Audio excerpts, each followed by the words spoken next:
dan mengenai isu moratorium untuk smelter nikel ini, kami ingin sampaikan bahwa pertama, tentu yang smelter ini semua mengambil bahan baku yang sama, yaitu biji nikel.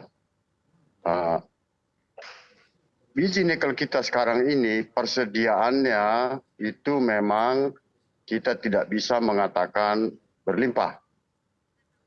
Data terakhir dari Badan Geologi Bandung mengatakan bahwa biji nikel kita itu terkira itu kira-kira 3,5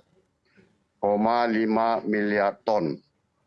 Itu komposisinya sudah termasuk yang saprolit dan limonit, kadar tinggi dan kadar rendah. Terbukti itu berkisar antara 1,2 sampai 1,5 juta metrik ton biji nikel yang terbukti. Terbukti artinya bahwa ini bisa ditambang. Nah, di sisi lain, smelter kita tumbuh begitu cepat. Saat ini total permintaan input biji nikel kita untuk smelter ini mencapai sekitar 120 juta metrik ton.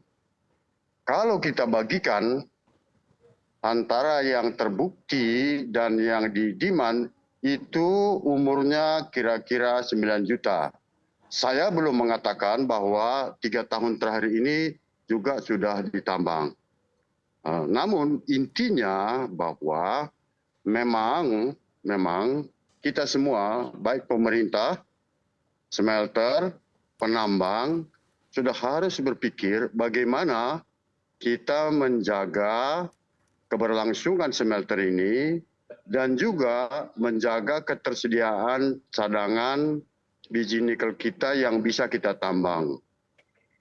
Dalam hal ini juga kita harus berpikir bahwa nanti kalau ini terus smelter dibangun, maka para smelter ini tentunya harus katakan berebutan untuk mendapatkan input bahan bakunya. Karena bahan baku ini terbatas sehingga harganya pun menjadi tinggi.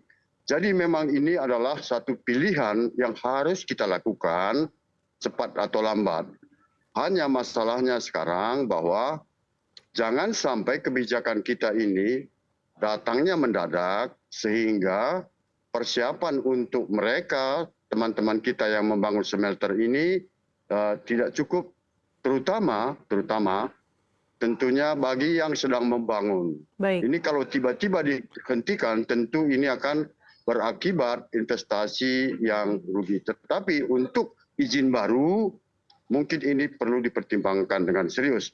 Sehingga sustainability, bukan saja sustainability keberlanjutan daripada smelter, tapi keberlanjutan ketersediaan bahan baku kita ini bisa kita jaga sehingga anak-anak kita pun nanti masih bisa menikmati berkat ini. Saya kira gitu Mbak Sasa pendapat kami.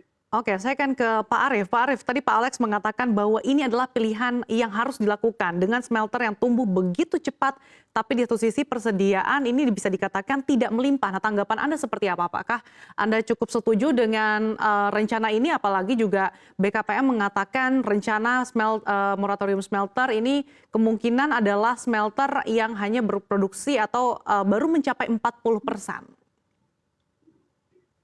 Ya, saya perlu saya sampaikan bahwa sejujurnya saya sendiri saya dan teman-teman di Asosiasi Profesi Metalurgi itu udah berpikir tentang ini sejak 2 tahun yang lalu ya. Karena seperti yang tadi Pak Alex bilang bahwa cadangan kita sangat terbatas dan kegiatan eksplorasi kita juga tidak semasif zaman dahulu kala. Nah, jadi sementara konsumsi dari biji nikel hari demi hari, tahun demi tahun terus meningkat. Contoh soal, ya, tadi Pak Alex tahun 2022 tadi sudah sampaikan datanya, saya capture data tahun 2025 ya, itu kira-kira saprolit yang dibutuhkan 150 juta ton.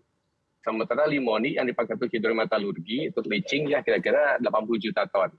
dalam hal ini moratorium di sini itu artinya moratorium khusus bagi yang katakanlah sedang melakukan FS, AMDAL ataupun studi ya. Tapi kalau yang sudah operasi atau konstruksi, ya itu tidak ada katanya harus lanjut karena itu kan sudah beban investasi itu sendiri. Jadi moratorium ini saya sepakat Pak Alex bahwa ini hanya untuk yang sifatnya belum nyampe ke konstruksi atau operasi.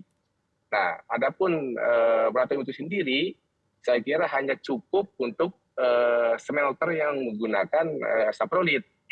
Sedangkan untuk yang menggunakan limonit, kadar nikel kadar rendah, jadi kadar rendah, saya kira ini dikasih kesempatan untuk terus beroperasi dan berkonstruksi karena ini cadangannya relatif masih banyak dan konsumsinya relatif masih kecil. Contoh soal kalau saprolit ya, biji nikel kadar tinggi tidak di moratorium, saya kira dengan kondisi saat ini umur tambang kita hanya tinggal belasan tahun. Kasihan anak cucu kita seperti yang Pak Alex tadi bilang. Sebenarnya kalau untuk yang limonit ya itu masih relatif masih relatif lama karena dari sisi cadangan dan sisi kapasitas masih terbuka. Jadi pada akhirnya kami sangat sepakat kalau ini di moratorium, tapi jangan ujug-ujug ya harus ada sosialisasi dulu. Kapan akan dilakukan, metodenya seperti apa, dan moratorium hanya kalau kami usulkan hanya untuk yang smelter yang mengkonsumsi nikel kadar tinggi atau saprolit.